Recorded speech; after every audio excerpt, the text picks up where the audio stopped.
Hello mga ka-abroad, hello rin mga ka-ex-abroad. Sa vlog na ito ay magluluto tayo ng isa sa paboritong ulam dito sa probinsya, ang ginataang langka na may lahok na sardinas, which is isa sa mga pinakapopular na gulay dito sa aming probinsya dahil marami ditong puno ng langka at marami ditong puno ng niyog, so hindi problema yung mga sangkap sa pagluluto ng gulay na ito. And syempre marami rin namang sardinas sa tindahan, kahit anong klaseng sardinas pwedeng ilahok. Itong gulay na ito ang isa sa pinakasikat na gulay dito sa aming probinsya kasi yung mga ingredients ay affordable at saka available. So tara, magsimula na tayong magluto ng ginataang langka with sardines. So mga ka-abroad, bago nyo gamitin yung itak, ay lagyan nyo muna ng mantika yung talim ng itak, Padulas. para hindi kumapit yung dagta ng langka do sa ating gagamiting itak. Kasi pag kumapit yan, hirap tanggalin. Ito yung pinaka-the best na paraan dyan. Padulas. Siguro naman yung mga taga-probinsya alam itong mga teknik na ito. Tapos kukuha kayo ng stick, ganyang stick, Tapos at dadalhin niyo. ilalagay nyo doon sa dulo ng, tutusok nyo sa dulo ng langka Langka. Ano? para meron kayong paghawakan. Hatay tayo ng baboy. Ayan o. Yun. Saka nyo Baboy, puting-puti pa ang dugo. ilalagay yung stick. Ayun, para madaling magbalat. Oh. 'Di ba? Walang sabit. Hmm. Walang sabit. Ano?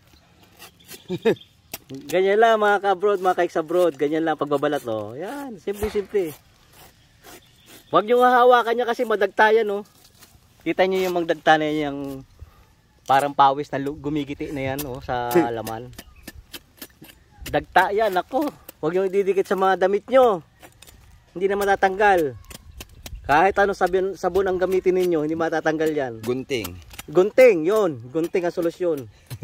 Oh, nasabi na rin sa akin dati, gunting daw eh. Sabi ko, bakit gunting? Ay, hindi matatanggal yan eh. Gunting Gupitin mo na lang. Sigurado tanggal. Ayan, gunting. Nako, di isang Mm. gupit. Ayan, mga ka-abroad, mga ka-ex-abroad, oh, ayan. Ganyan lang, simple-simple lang. Ganito ang ulam namin sa probinsya. Wala eh. Madalas ganito ang ulam namin. Tagaan talaga. Lalo na nung panahon ng mga, naalala ko nung bata pa ako, nung panahon ng Tiyaga. 80s. Mga ganun, bata pa ako. Pero masarap ito, ganito. Mas marami yung langka kaysa doon sa kanin. Busog din naman eh pagkatapos kumain. Nako. Noon pa, wala pang ano, basta lang langka at saka ano, yung langka at saka niyog lang. Ginataang langka talang talaga, walang lahok kasi walang pambili ng panlahok, walang pambili ng sardinas. Eh ngayon naman, syempre kaya naman ng afford naman tayo bumili ng sardinas ngayon. Masarap talaga nitong ano, sardinas lang talaga, masarap nitong halo. O kaya mga tuyo. Pero para sa akin, sardinas ang pinakamasarap itong halo. Kasi minsan yung tuyo, yung May ulo, yan sardinas wala. oo, yung ulong toyo saka yung tinik ng toyo minsan nakakabitalak sa ano, sa lalamunan, sumasabit sa lalamunan. So pag ang gamit yung panlahok ay sardinas, walang kasabit-sabit, smooth na smooth, sabi nga. Smooth, saka masarap, malilamnam yung sabaw. Wala pang ulo. Matamis-tamis yung ano nyo, yung gata pag naluto. Kasi yung sauce ng sardinas yung magpapatamis doon. Saka medyo makulay, medyo kulay orange yung lalabas niyan. Ang gandang tingnan, katakam-takam. Hindi dun sa minsan pagka tuyo ang lalahok nyo, puti lang talaga yung Kulay. magiging kulay niya. Yung ang magiging kulay ng ating gulay. Samantalang kung may sardinas, maganda yung kulay. Minsan kulay orange. Yun. Ang tomato sauce. Tomato sauce. Ito naman. Ay, may namamato. siguraduhin nyo lang mga ka-abroad na ang kukunin nyo lang kaayos yung mura pa. Huwag yung malapit ng mahinog. Ang pangit na ng gulayin. Kinakailangan nyo ng tanggalan ng buto. Pagka magulang na yung makukuha nyo lang ka. Pero kapag ganitong mura pa, wala kayong tatanggalin dyan, kundi yung ubod lang yung sa gitna. Yun lang tatanggalin nyo. Minsan nga ayaw pa na tanggalin. Oo, minsan yung iba, pagka talagang maliit lang yun lang ka, sinasama na yun eh. Nandun daw ang... Sinasama na yun sa gulay. Eh, ito naman, pansarili. Saka malaki naman yung langka natin eh. Tatanggalin na natin yun. Kasi, hindi naman talaga dapat sinasama yun eh. Yung tinatawag na ubod. Okay? Eto mga ka-abroad ang sekreto kapag natapos na kayo magbalat at may mga dagta yung itak nyo. Ayan, bunot lang katapat niya no. Bilis lang. Ayan o. Yung pinagbunutan ng niyog, yung balat ng niyog. Saka yan, ihahaplos mo rin dun sa langka para matanggal yung natitirang dagta. Yan mga ka-abroad. Yan ang sekreto talaga ng pagka veterano kang probinsyano. Eh, alam mo itong mga sekretong ito. Sinisigurado ko. Pero kung baguhan ka lang, ay matututo ka sa aming mga vlog na ito. Mga sekreto. O, yan o. Tignan nyo mga ka-abroad. Tanggal yan. So ngayon, kahit hawakan mo na yan, wala nang dagtayo. Hindi na magkakadagtayo kamay mo. Kasi natanggal na yung mga dagta na yan. Ito naman mga ka-abroad, mga ka-ex-abroad. Siyempre gagamit tayo ng niyog panggata. Coconut milk. Mayroong itong may teknik ito sa pagbabak ng niyog. Ito ang pinagbabawal na teknik na hindi alam ng ibang mga hindi original na taga-probinsya. Ang hahanapin nyo, di ba 3 yung matang yan? Ito sigurado nang kita nyo na itong isang mata na may tubo. Dito sa ilalim yan, siguro lagi sa ilalim. Pinakabibig yan eh. Oo, ito yung pinakabibig. Ito yung 2 mata. Tapos ang gagawin nyo, dito nyo siya bibiyakin sa pagitan ng 2 mata na yan. Diyan nyo pupukpukin. Pukpuk lang, huwag yung talim. Kasi yung talim, mabibingaw ito pag minsan eh. Pukpuk lang, yung likod ng itak. Tingnan nyo mga ka-abroad. Ganyan lang oh. Oh. Napakadali. Sarap ang sabaw niyan. Na mga ka-abroad oh. At pag sabaw naman, ayan, ganyan lang gagawin nyo. Yung kabila, nakataob ng pantay para hindi matapon lahat ng sabaw. At inumin na natin. Wow, suwabe. Lamig. Tapos, etong tubo na nasa loob eh. Suwabe. Yan ang gawain namin dati, yung manguha ng tubo, yung kinakain namin yung tubo ng niyog. Pag malaki yan, malaki rin yung nasa loob niyan. Merindahan yun eh. Merindahan namin. Merindahan Tarzan at Barok. Ayan mga ka-abroad, mga ka-ex-abroad. Ganyan lang yan paggagayat. Sabi nga, paggagayat ng Ito lang ito kasi langka. Ayan, tatanggalin yung langgit lang yan. Ito yung pinakaubod. Ayun, malambot pa naman siya pero hindi talaga sinasama yan. Ito lang, ito yung iba ginagayan lang. Oo, ginagayan lang, kamay lang. Pero tagal. Yung iba kamay lang ang paggagayat niyan. Kasi pa naman pagayat ito? Ganyan lang yan Simple lang paggagayat mga kabrod, ganyan lang Ganyan lang. Walang sizes, hindi mo na kailangang pagpare-parehasin ng laki. Yung basta yung pahuli. Basta magayat siya, okay na yan. Kasi pag lumambot yan, mag-ano rin yan, maghihiwa-hiwalay din yan mamaya. Pag yan pinalambot up. Masarap yan yung malambot na malambot kasi. Yung talagang naghihiwa-hiwalay na yung mga ano na yan. Yung langka na yan. Tapos malapot ng sabaw. Yung matitira. Yung malapot yung gata na matitira. Nako. Sabihin ko sa inyo mga ka-abroad, mga ka-ex-abroad. Itaga nyo sa bato. Yung isang kaldirong kanin kukulangin. Bingaw yung itak nyo. Yun.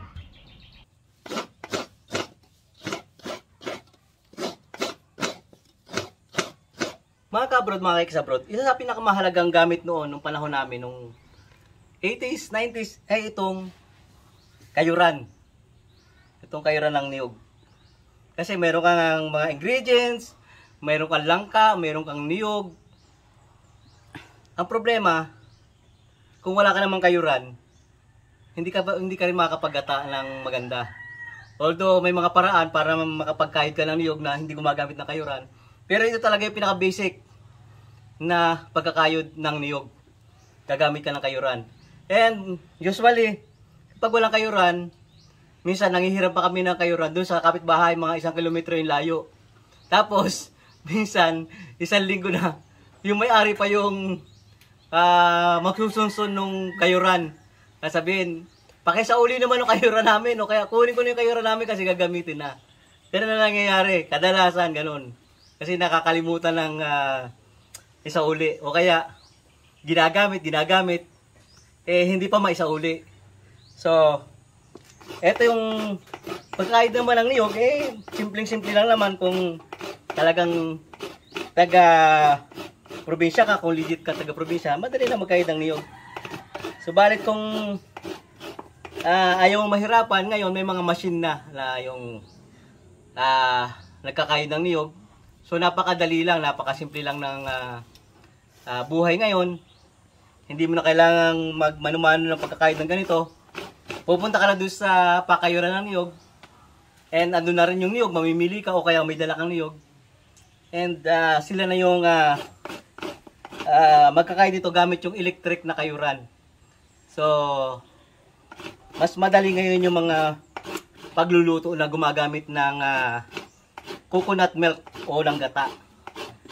So, ang gagawin natin dito, gagatain natin ito ng 2 beses. Yung unang gata, itatabi natin. Yung pangalawang gata na mas maraming sabaw, yun ang ipagpapalambot natin doon sa ating langka. Para lumambot muna siya na lumambot.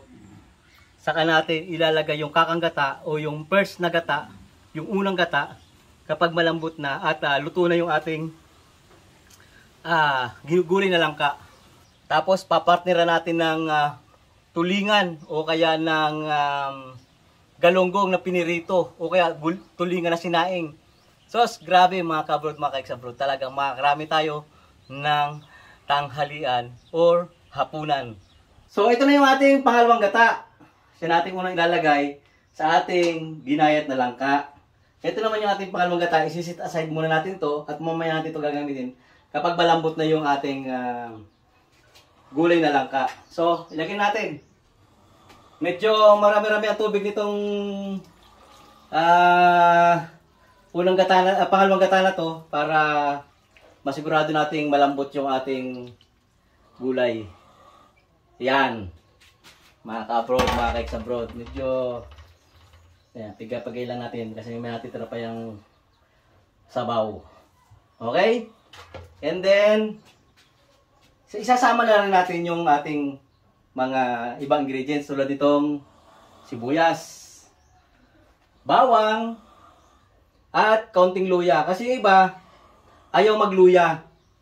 Kasi masyado daw natatapangan sila sa lasa ng luya sa ginataan. Pero tayo, naglagay tayo konti lang para kasi mas parang mas kumpleto yung lasa kapag may luya yung ating ginataang langka.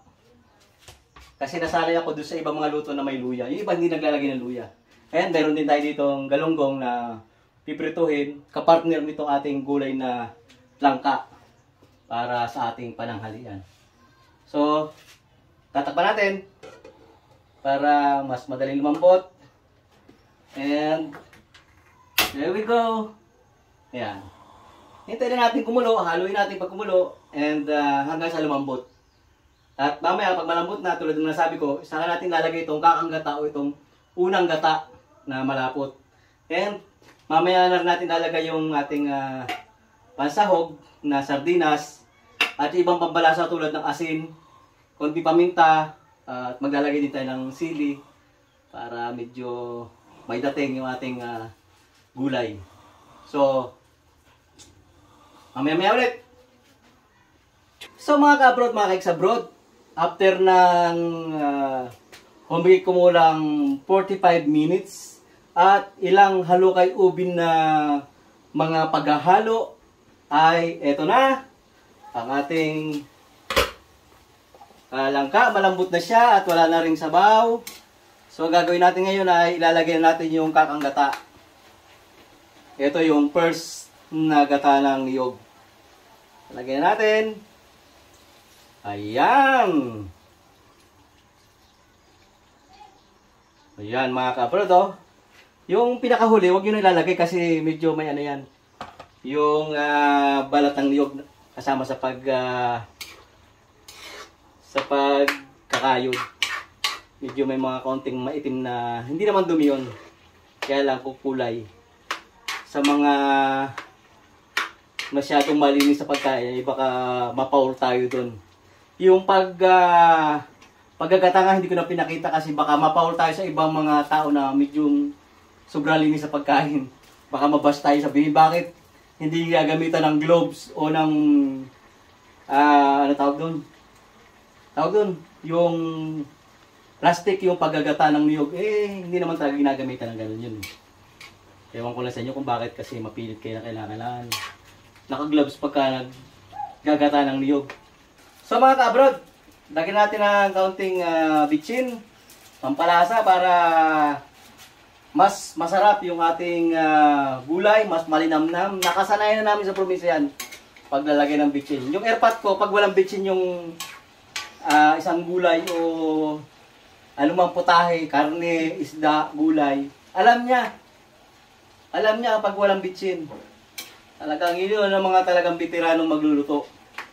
At lagyan na rin natin ng ating panangkap na masarap na ano to? Sardinas. Yan. Ito yung talagang magpapasarap dyan, sardinas na yan. Isang sardinas. At yung pangalawang sardinas. Yan man, mga ka-abroad, mga ka-ex-abroad. Yan ang talagang magpapasarap dyan. Okay? Sabay, haluin lang natin. At lalagyan natin ng asin. Ngayon na natin lalagyan ng asin. Kita nyo mga ka-abroad, oh. Talaga namang naglalapot-lapot ang ating gata. Ganda. Ang ganda ng ating pagkakagulay. Lagyan natin ng asin para magkaroon na ng lasa yan. At kapag sakto na yan, kung kinakailangang lagyan ng sili, kung gusto nyo manghang, lagyan ng sili o kaya lagyan ng kaunting paminta. Lagyan natin ng paminta durog. Isa lang. Lagyan natin isang pamintang durog kasi ba yung mga bata baka hindi makapangain pagka sobrang maanghang. So i-consider din natin yung mga bata sa pagluluto ng ating mga gulay. Kasi pag sobrang anghang naman, hindi makakapangain yung mga bata. Hindi makakapag-ulam. So wow! Wow na wow! Sobrang lapot mga ka-abroad, mga ka-ex-abroad, oh. Ayan na, lumambot na malambot yung ating langka. So, titikman natin. Titikman natin ngayon kung anong lasa. Kung okay na yung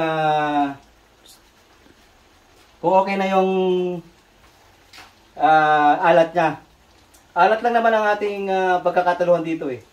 At ito sigurado manghang, hindi manghang. Kasi sigurado ito ay masarap. Sa alat lang tayo magkakatalo. So ito, tikman natin. Kulang pa asin. Kulang pa natin asin.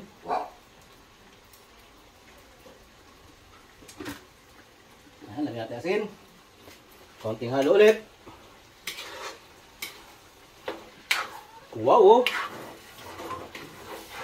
Talaga naman. Haluin yung manaka-naka yung pailalim kasi baka masunog yung ilalim lalo pag malakas ang apoy nyo. Ayan.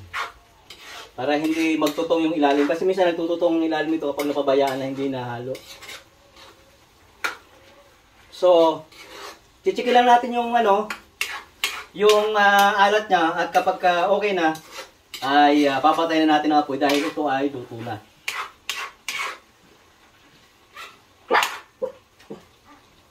So, ito na. And the moment of truth ay ito na.